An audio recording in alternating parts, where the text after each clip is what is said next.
Today is the first of the LR75 safaris. In 2021, the vehicle numbers were restricted to 80 per safari. So to enable more Land Rovers to participate, Rod decided for the 75th that the safaris would be graded to long and short runs, which referred to the distance covered, not the duration, with the long runs better suited for the later model vehicles and the short runs aimed at the Series Land-Rovers.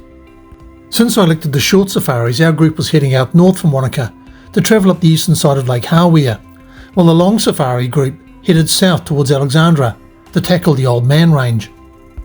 Our short safari is to meet on Camp Hill Road near Hawea and Convoy to Gladstone before heading up the eastern side onto Dingleburn Station, around the bluffs to the station, crossing Dingleburn and continue up the lake to Green Bush Hut for lunch.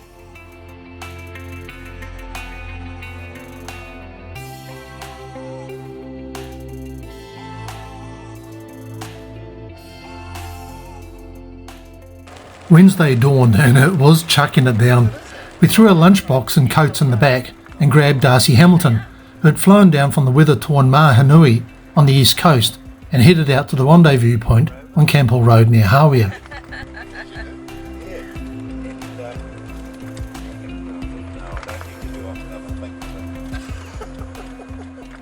Here we joined a bedraggled group of series vehicles parked in a convoy in the rain on the grass verge.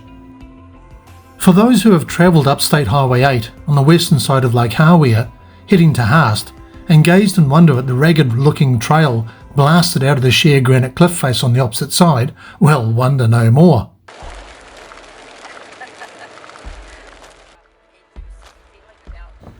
We convoyed to John Creek at Gladstone on the shores of Lake Hawea for a driver briefing and the last toilet for the ladies for the day, and headed north up Dingleburn Station Road. Right angle bend in the road where we to go around to the left or veer off slightly to the right. Over. Great.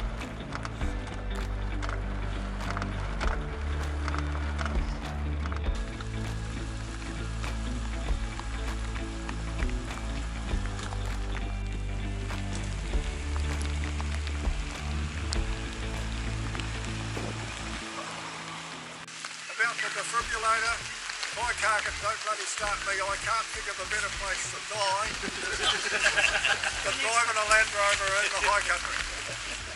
Anyway, the safety thing. We're going to use a completely new thing to most New Zealanders now. We're going to use common sense. People have been trying to bloody breathe it out of everyone, but the lunch stop today is a bit weather dependent. It may be at the cattle yards before the Green Bush Hut, it may not. Who are you going to follow? Series. Who's that? That's the guy who had his vehicle shipped down to Christchurch, and he's actually a Auckland Land Rover bloke. Oh, is he? Yeah. He's the guy who they got down to Wellington and had their vehicle shipped down a few weeks earlier. Gotta meet a car. And yeah, so they got that transported down to Christchurch. We were saying about it's in storage for 2 weeks in Christchurch. Yeah. So fortunately it was down here, so we said we just flew to Christchurch, picked it up and then they drove got it to out. Wellington with driving their other vehicle, and they couldn't get on the ferry, so they actually flew to Christchurch and picked this up.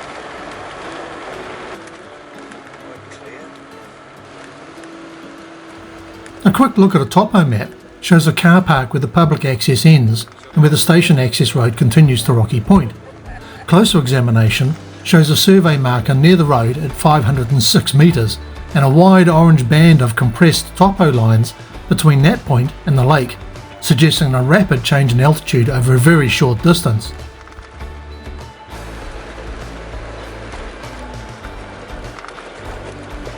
Yeah, I think it's overdue, right? And yeah, it just took enough pressure. To stop it from bombing out, but because it was solid. Yeah, just letting you know that we've cleared the creek. Was that you, eh? Yeah, it's definitely Ross here. At the speed we're going, we'll be bloody lucky to get to the Dingle Station today. But don't want to be a grizzle guts, but everybody is going to have to keep up a wee bit more than this. You can't growl about there being dust on the road. If you're that slow now, just remember to put it in first gear and low range, go around the bluff, because you're going to be shit scared there compared to here. Please try and keep up. I know I'm being sarcastic and grizzly, but we do have to get somewhere and we have to be back.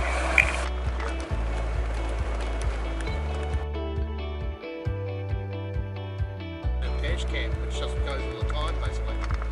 Like, you know, the dead giveaway for me is usually road markers. You get those reflective.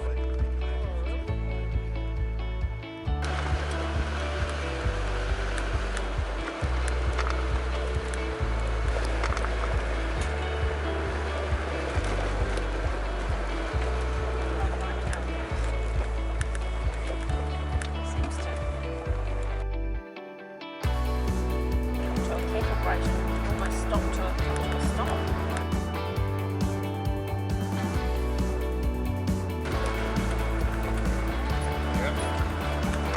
Do not enter Dingleburn Station.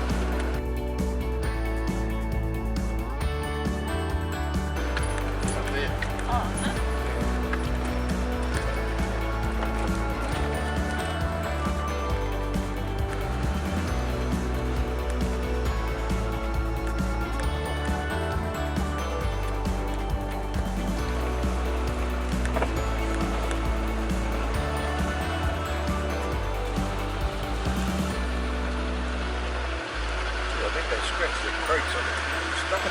Yeah, I was thinking that. Yeah, be a bit tight, wouldn't it?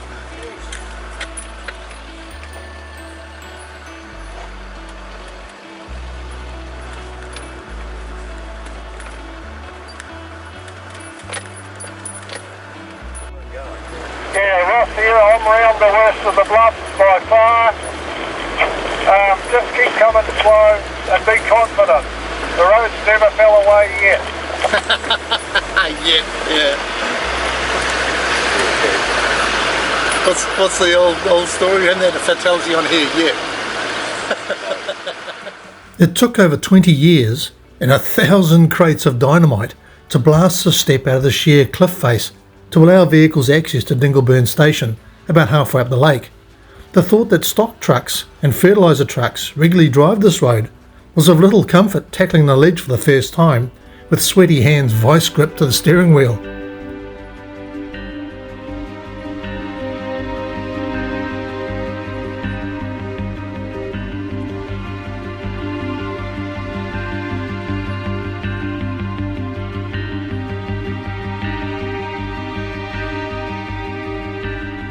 Our passenger and driver assist conversation was conspicuous by its absence as the vintage vehicles tiptoed their way along the rock-strewn bevelled ledge, a sheer 50 metres above the deep blue lake below. And then two hands. Pardon? In two hands.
nothing up here.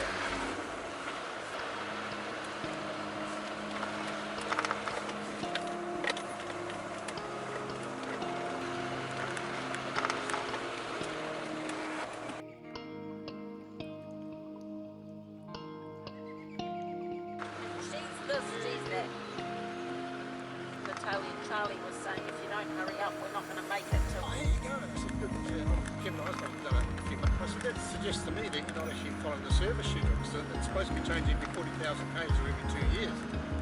And you sort of looked all embarrassed. You could hear the collective sigh of relief once we reached the gentler slopes that there was no ignition or gearbox detent issues at the critical point as we wound our way across a level valley past the magnificent waterfall and headed towards the Dingleburn Station buildings.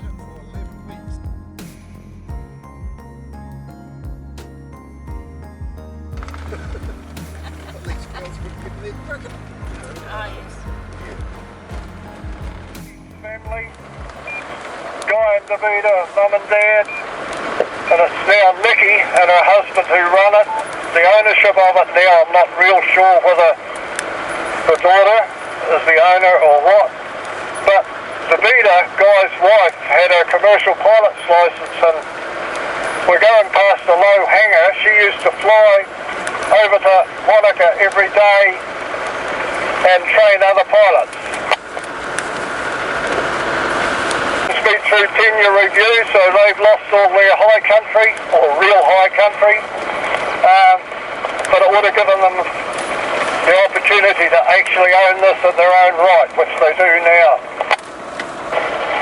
When we were doing all our Land-Rover trips up here, we were coming out and we asked, not me, but the leader of the trip asked if there was anything that the station wanted done, thinking electricians, etc., which we had in the club. And Greg, the guy who was the manager at the time, said, oh, we need a tractor driver. I was the only one that was a tractor driver, so I actually come down here and drove that green class tractor for about a week. Actually really enjoyed it as well, so that was interesting.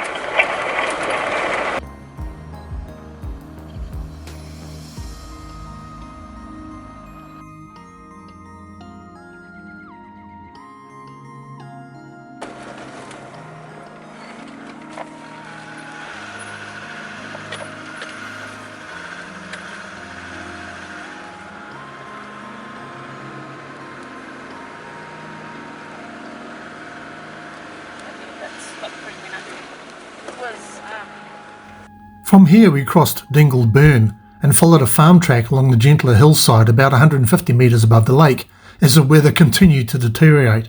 Same, it's a full day. Oh, okay. Well, I guess they would have.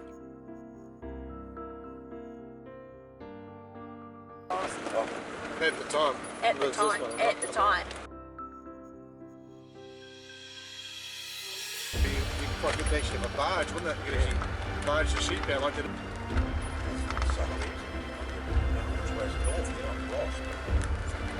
It's way up there.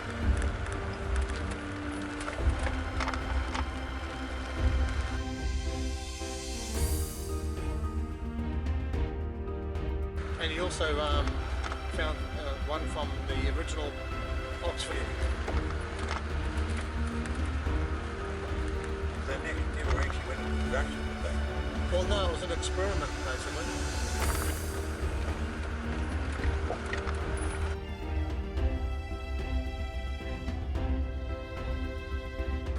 That's got to be the end of the lake here, surely.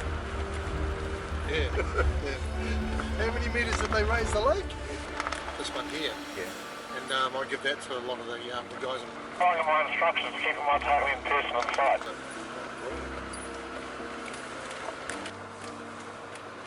Now, when we were back up the lake.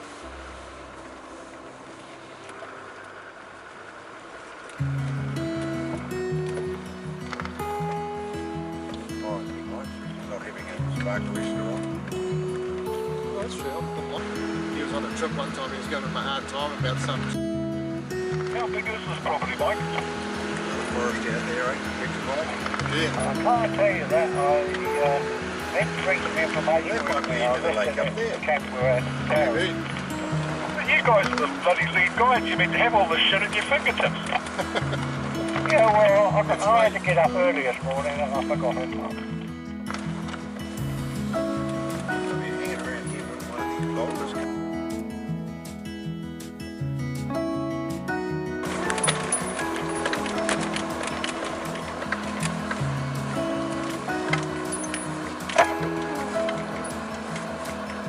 Yeah, well, this is the lunch stop anyway, so just follow along. Also, it's a wedding venue. And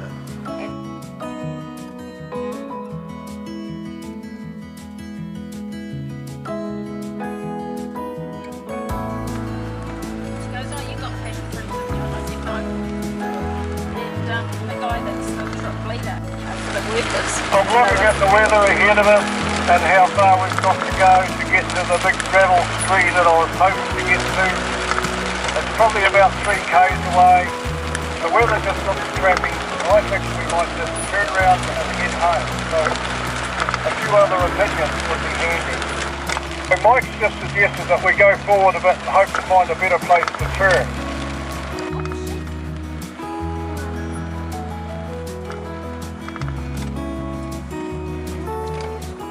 As mentioned earlier, the difference between the long and the short trip was the distance, not the duration, which was a good idea. Due to some of the older restored vehicles enjoying their first ever outing off the tarmac, we'd run out of time and turned around at Brick's Gully, a large moraine that fanned out into the lake, not reaching our target of Greenbush Hut for lunch on the fertile plains of the Hunter Valley at the head of the lake.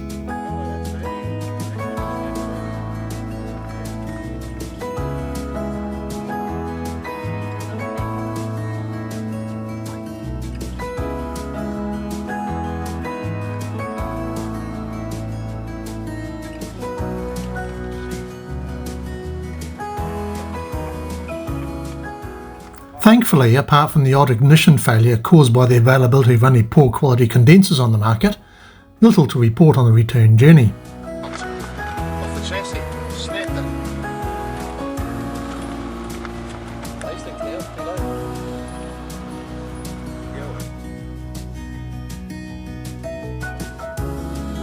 Finally got down to the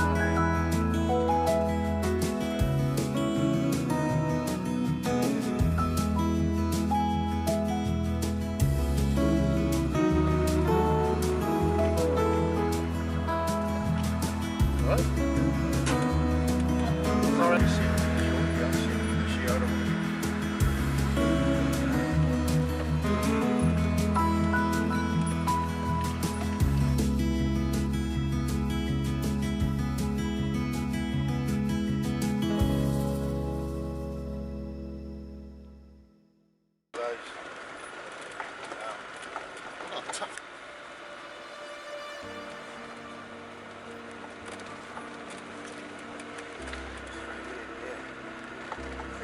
Cases of dynamite back places that have got that haven't been visited, you know. He worked as a road repairer, and he worked out that the fact that they're not that complimentary though, eh? No.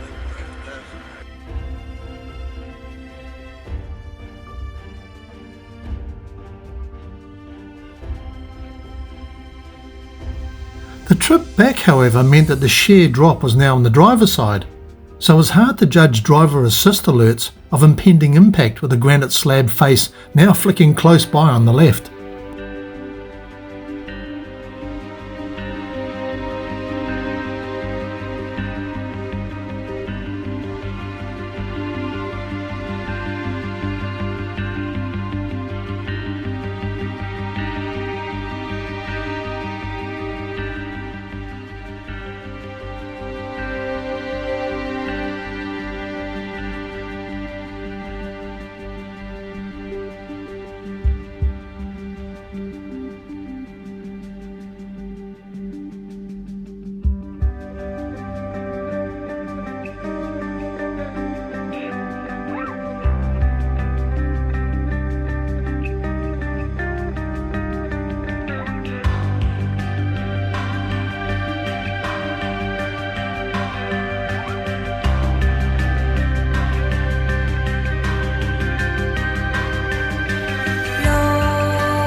The weather did finally give us some reprieve by lifting the cloud base for some good views back up the lake and along the crag for our trip back to our conveniently located pub and a hard-earned cold beer. Caught up with some mates for dinner at the pub, with all of us hoping for better weather tomorrow, and we just might be in luck.